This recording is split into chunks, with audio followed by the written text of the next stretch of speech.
What makes us want to continue playing a game? Why do I keep playing through the same quests in Skyrim? Why do I keep playing the same multiplayer games over and over? Why do I keep lining up this never-ending stream of blocks? The answer is gameplay loops. But what is a gameplay loop? And why do Chao Gardens break the rules of gameplay loops? Let's get into it. Tetris has one of the simplest gameplay loops possible.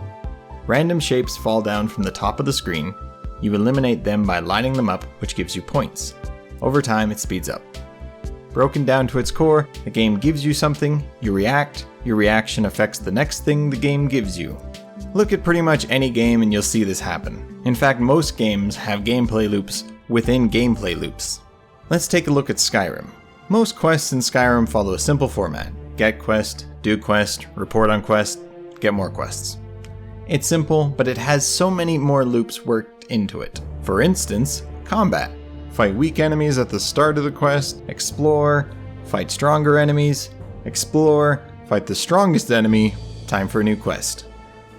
But those enemies have loot, and that means another loop. Collect loot, sell loot, repeat. And occasionally buy things, I guess.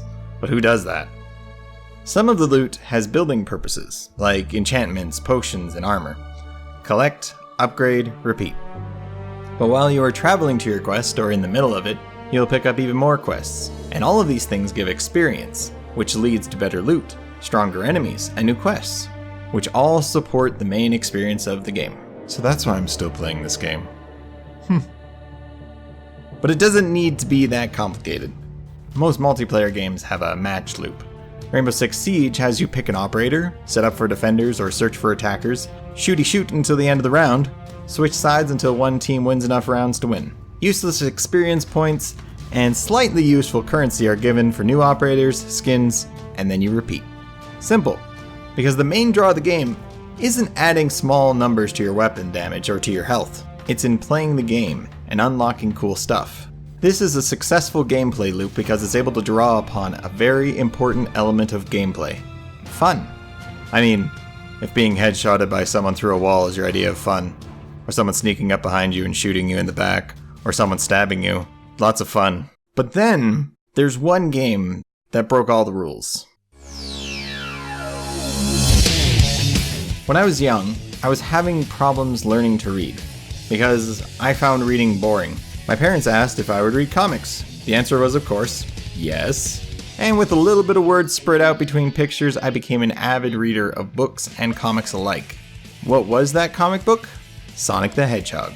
The Sonic comics had a pretty good storyline for kids, and both of the Sonic Adventure game stories were directly connected to the comic. However, in the first Sonic game, the story was already included in the comic, so why would I bother with the game? In hindsight, this was for the best.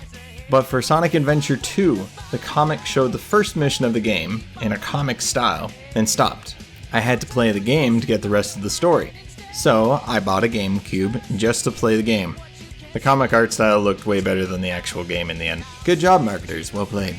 To fully understand the Chao Garden, you have to understand the first experience someone will have in the game. Throughout the level, there will be these fuses and small animals to collect. They were explained by these flying robots, but I don't think anyone ever listened to them. I know I didn't. Along the way, you probably smashed one of those special blue crates, and got a blue key just out of curiosity. Then you finished the level, got a score, and waited for the next level. Instead of the story continuing though, you get sent to this strange hub world with one door. When you enter in, all of the animals and fuses come pouring out of you. This whole situation is weird. There's no timer, no Robo-Chow to tell you what to do, just an oasis. Eventually you discover the Chao eggs, and through patience or force, they hatch. You discover that they level up and change appearances by what you feed them. So you feed them all up and then you leave to go and get more and raise your little ones. It's a nice break from the high-speed gameplay of the rest of the game and rewards you for your work. However, this is where they break the gameplay loop rules. Chao Gardens aren't the main point of the game. You can't play it without the main game, but you can play the rest of the game without Chao Gardens. Just ignore the boxes. You'll never go there. But things like fuses and rings can only be used for the Chao Garden, making it feel like it's a part of the main game.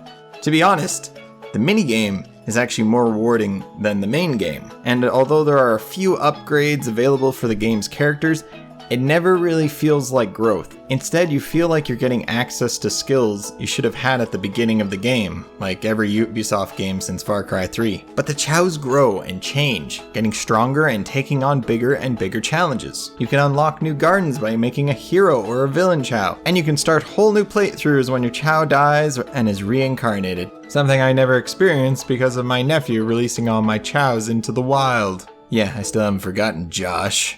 Anyway, this is all ignoring the biggest question of the video. What is the gameplay loop for Novaborn Crusade of Victus, our game that we're currently working on? Well, the game is still in an early stage, and we don't have the budget for an entire minigame of Phoenix Cat Garden. Not yet, at least.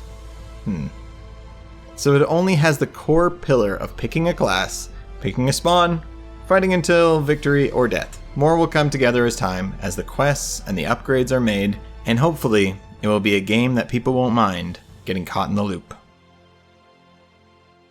Thank you for watching. If you'd like to hear more about what we've learned while making Novaborn, be sure to subscribe, hit the notification bell so you don't miss an episode. This video, our game, and our comic are all brought to you by our supporters on Patreon. Join for $1 a month to get 2 pages ahead with our comic Novaborn Tale of Inpherna, and help us on our glorious quest to make Novaborn. And be sure to comment down below if there's anything else you'd like us to cover.